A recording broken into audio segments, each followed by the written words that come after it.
and welcome to Demon Vale. I'm Camille Salazar-Hadaway, and I'll be your host for the show. As you know, we are starting a new year of Rainbow Six Siege, and what better way to start than by welcoming creative director Alex Karpazis to share the team's vision of the season. So year 7, season 1 is huge for us, and it's the season of game changers. We have Azami, one of the most complicated operators we've ever had to make. It took over a year to make her, and she brings a lot of change to the defender side. And it really speaks to the core of Rainbow Six and destruction and actually rebuilding any area in the map. And for the first time in a while, we're introducing a new map to Rainbow Six Siege. It's coming in the middle of the season, and hopefully everybody can get excited about exploring a new locale with all of their favorite operators. You've heard about what's coming in Demon Vale. Now, let's see it in action, courtesy of Chris Waters and Ubisoft News.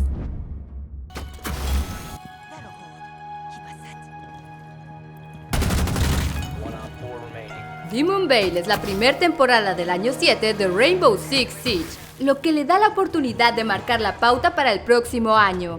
Entonces, ¿qué tal un defensor que puede cerrar las líneas de visión, bloquear puntos de entrada y crear ángulos de defensa completamente nuevos, todo con un simple movimiento de muñeca? Su nombre es Azami, y sus barreras Kiva son una nueva y poderosa herramienta para moldear el campo de batalla a tu favor.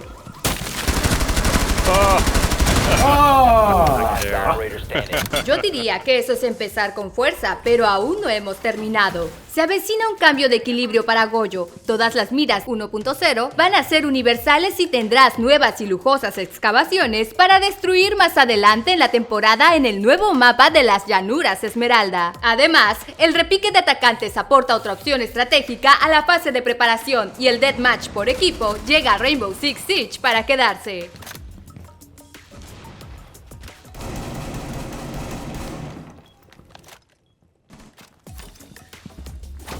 Azami's gadget is going to be a game changer for defenders, and game designer Dominic Clement is going to tell you more about it. But first, creative director Alex Karpazis and gameplay designer Jeremy Carvan are going to shed some light on Azami's design. And I'm going to need all the details on that suit.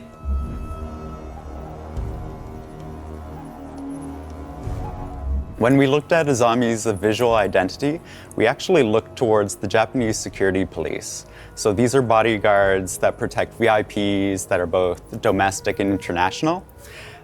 But Azami is actually in the private sector. So we wanted to take a bit of liberty with her outfit, make sure that she can express that kind of duality of her nature.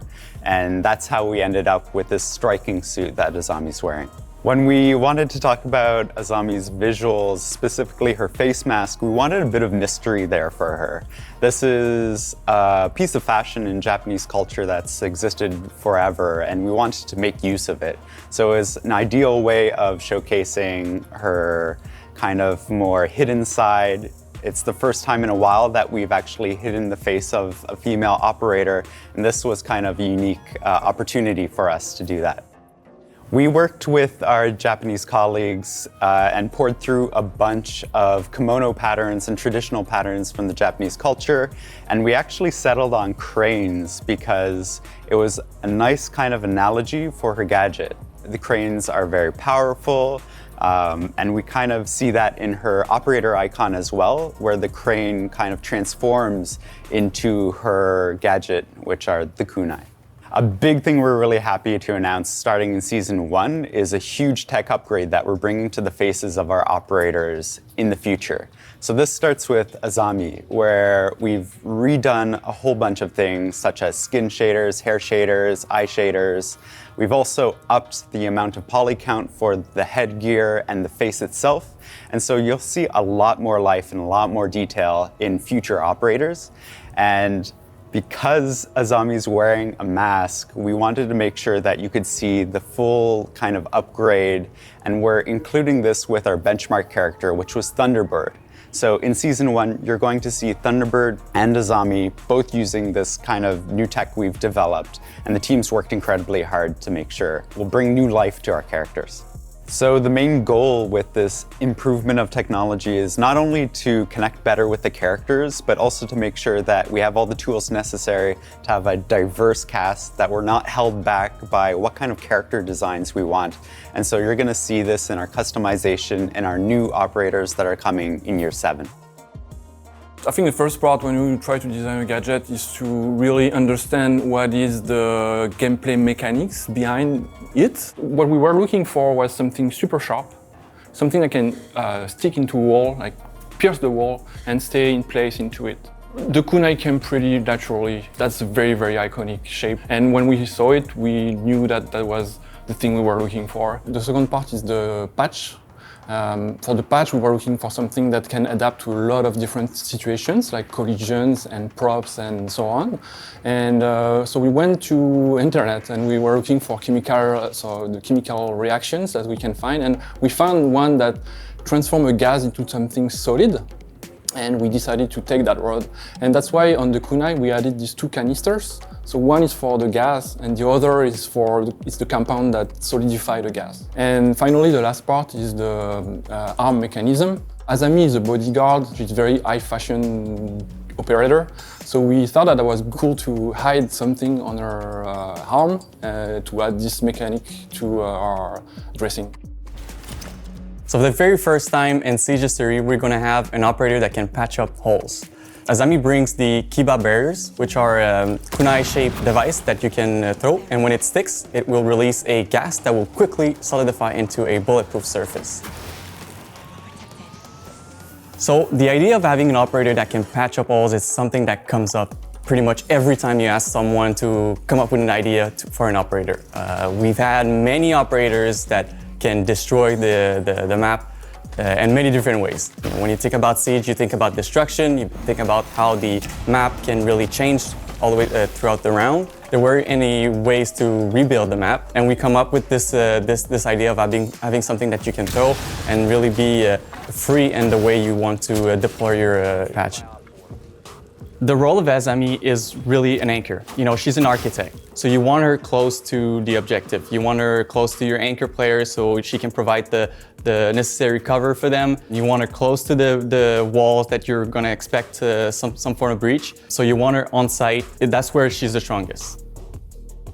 So Azami is a total game changer. Literally. For the first time and ever, the defenders can actually protect themselves from vertical play, which is something that was never possible before. If you had a buck or a sledge right above you, making holes on the floor, you were kind of, in panic and you had to run away, you had to get out of there. There wasn't anything you could do, but now you can. Now you can throw a patch, you can throw a kiba barrier there and actually provide you with some real cover vertically, which is something that it's completely new for Siege. You can patch a ace hole, Ibana hole, anything you can think of. You can also even patch up a hatch that's been open. The possibilities are really endless, and it's really something that would completely change the game. We're sure of that. So the loadout for Azami, in terms of primary, she's equipped with the 9x19 SVN, which is the SMG that most people would know as Capcan's SMG. On other option, you can also bring the ACS-12, which is the sort of like auto shotgun that you can see on Maestro and Alibi. And secondary weapon, she brings the D50. In terms of generic gadget, she brings the impact grenades and barbed wires. So the reason why we went for the 9x19 SVN and the ACS-12 is if you want to play Azami as more of a frag centered operator, you want to make sure that you can, get your frags. You're going to go probably with the 9x19 SVN because it's a very good SMG, good rate of fire, low recoil, good mag capacity, so it's a very good gun to frag out. But you can also go with the option of the ACS-12, which still provides you with quite a lot of damage, but it's also going to bring a good amount of destruction. So for an architect, it's a very useful tool. The D50, it also brings a decent amount of destruction. So again, for an architect, it's a good thing to bring. The impact grenades, well, for someone that reshapes the map, it's kind of like a must-have. And we also gave her the barbed wires because the barbed wires are a very useful tool to reshape the flow of the attack. She works really, really well with operators like bandits because she can provide covers that weren't existing before. She can create bulletproof surfaces that can really protect a bandit that's actively trying to ban trick. Considering that you can use the gadget on pretty much any surfaces, you can also use it to block drone holes. If you have few areas on different maps like Consulate, where a garage door, it's the big door that's usually a bandit trying to bandit trick, and it's a very vulnerable place, and there's a drone right next to you that's begging to have a Twitch drone go through, a grenade go through, and really deal damage to your bandit. But with this gadget, you can actually block that hole, you can block the yellow stairs, and provide your bandit with plenty of cover to actively bandit trick and be relatively safe, actually. In addition, she can also work really well with Mira.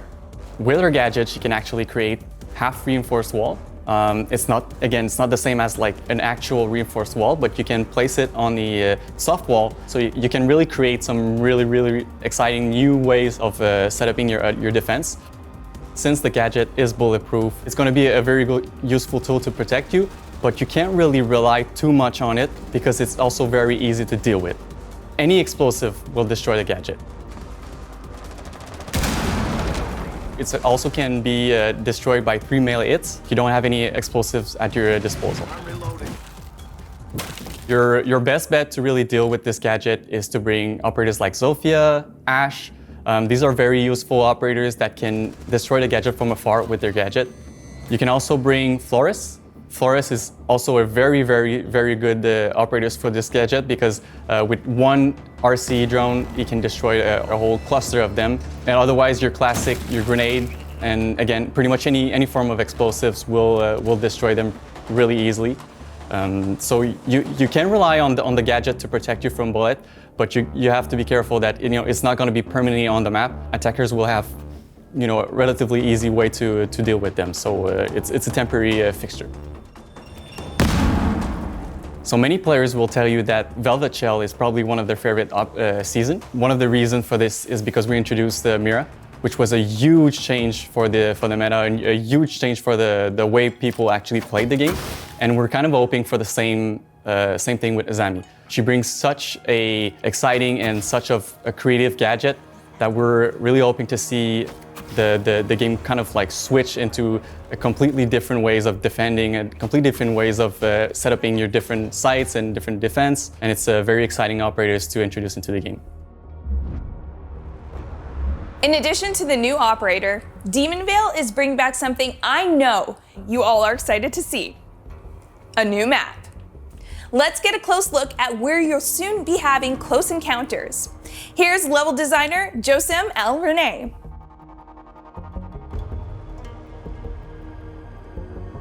We're really excited to bring a new map at Year 7 for the players. It was a really big challenge to secure something that is fresh, that feels new, but also that keeps the same level of quality standard that we've accustomed our players to. So the map is set in Ireland. It's a older style, classical style manor or castle. It was made into a country club for the elites of the world. First floor was modernized for the enjoyment of the guest, but the second floor has still a more classical style for the private, the elites, and maybe the shady deals they do there. Coming back after so long, creating a new map, it was hard to get a new starting point in terms of thematics and vibe that we wanted. Finding the location was a challenge for the team, but I think we really hit the target right in the bullseye and created something that is quite unique and enjoyable. We really wanted to take what we've learned with the old maps and really bring a new one with those learnings. I really like when I know where I am, I know what is coming next. That's something that is really important to make a map enjoyable, is that it's easy to learn. And the faster you get to know the map, the faster you'll get enjoyment out of it. And that's what we strove for. During High Caliber, the team debuted the lab test server with Team Deathmatch and Attacker Repick. For more on how that went, welcome back Deanna Stanley and a couple of familiar faces.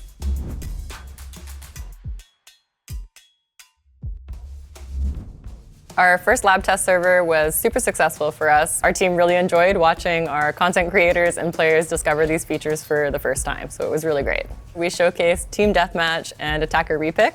The reaction we got from the community was really positive, so we're going to be able to announce today what's coming for those two features.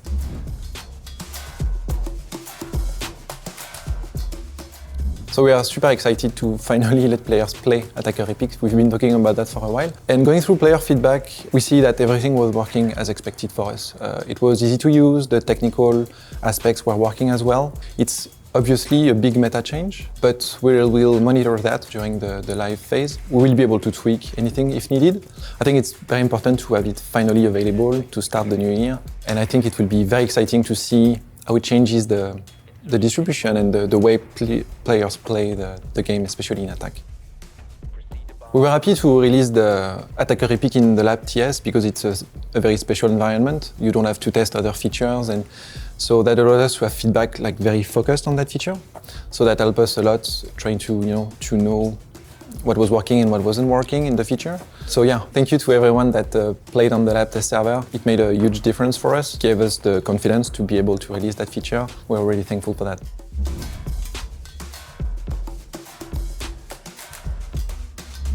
So last December, we had our first TS lab in which we introduced Team Deathmatch game mode. We had a blast watching players run around the different maps with different operators and different combination of many of the same operators, and just have a blast on this game mode. And we collected a lot of feedback on this game mode, and it was super fun to read all the feedback. It was honestly overwhelmingly positive, which is why I'm super excited right now to announce that, well, this game mode is going to be coming in this season with all the awesome content that we've already announced. This is a permanent game mode, so this game mode is here to stay.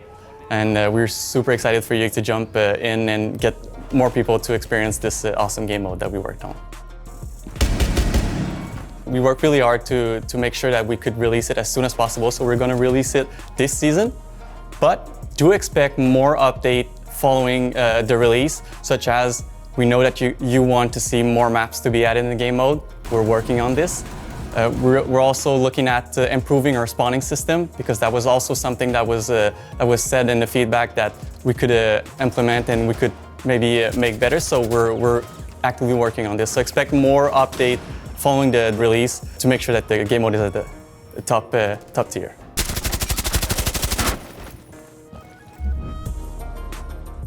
Okay, this next one is for folks who play as Goyo, or who play against Goyo. If that's you, Teresa Rico, Quality Control Lead from Ubisoft Barcelona, has some news.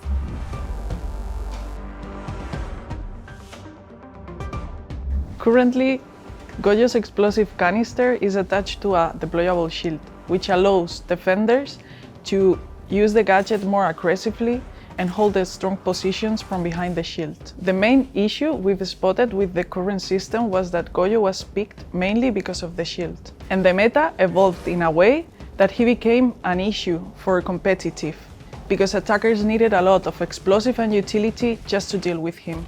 Additionally, he was designed to be an alternative for smoke, but he wasn't used like that. The main change we are introducing in Goyo is removing the shield. So now the gadget will be only the explosive canister.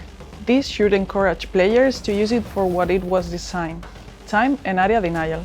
We are also increasing the number of canisters, because you will need to replace them. So it is less reactive than a smoke, and maybe not all of them will be impactful during the round. Finally, we are tweaking the canister's fire. The area will be bigger and it will last longer to compensate the lack of adaptation during the action phase. Our objective is to bring Goyo back to his original role, area denial. With the new behavior, his role should be clearer, and it should be easier to understand how and where to place the device. As Goyo, you should share your resources by placing the gadget where your teammates can use it, because it will be hard to control all of them. You are kind of giving them the ability to slow down the enemy. With this new version, the strategy and ability to cooperate will determine who is a good Goyo player. We've got one exciting loadout update for you. For more details, here's Sébastien François, UX designer.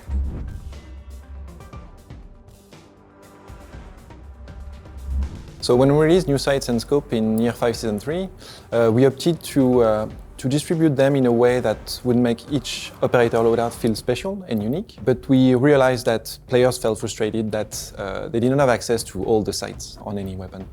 So what we're doing next season is that we're going to give you access to all 1x sites on all primary weapons. So you will be able to choose any sites that you prefer and engage in gunfights in a comfortable way.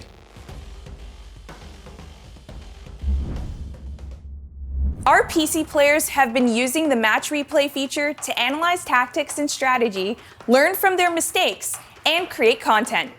And we're happy to announce that console players can now do the same. Here to introduce match replay on consoles is project manager Mihai Lakatush.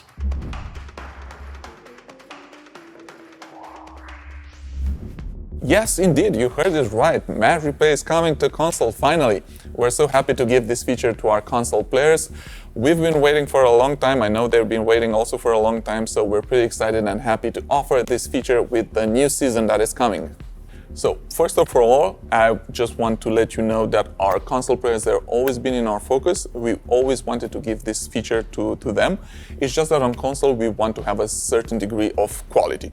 So if you remember when we first released Match Replay on PC, it was in an alpha version, meaning it was in a rough state. But since then, we improved a lot. We did a lot of optimizations and, we added new features to it. So we believe now we're in a better spot. The development was a bit tricky, just because Rainbow Six, it's a very complex game that has a lot of underlying systems like, for sounds, for visual effects, for distraction, you name it. What we're doing, we're taking each system one by one and we make sure we can record it and play it back accurately. And this will translate in taking a lot of time. So this is why there was a delay between PC and console. On console, we have some constraints when it comes to disk space compared with the PC platform.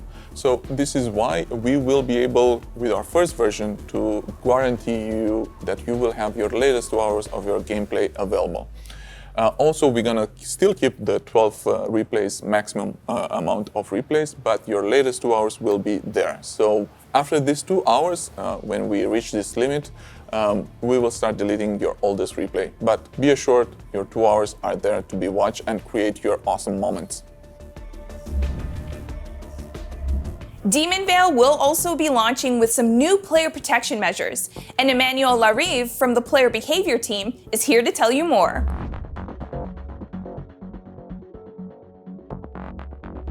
Player protection is a subject that is really important for us at Ubisoft, but also at Rainbow Six Siege. With Season 1 launch, it will be mandatory to have your phone number added to your account to play the ranked game mode. Following that, it will help us to fight against smurfing and also alleviate some cheating cases. Last season, you met associate producer Deanna Stanley as she presented our new R6 Fix platform. Now, she's back to sweeten the deal for everyone out there, making Siege a better game.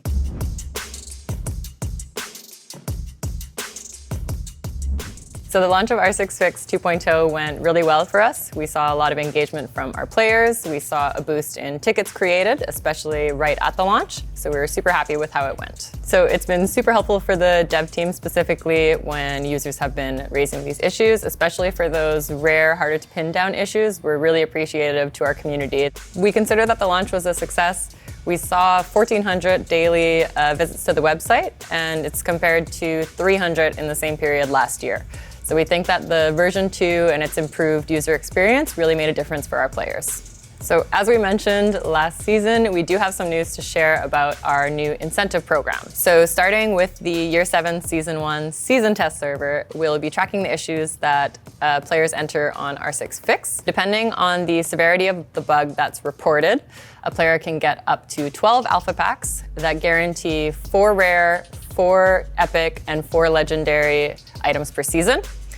So that's for a high priority bug of the highest severity. But even for those smaller issues, as long as they make their way into our internal systems, players can still get one of each rarity.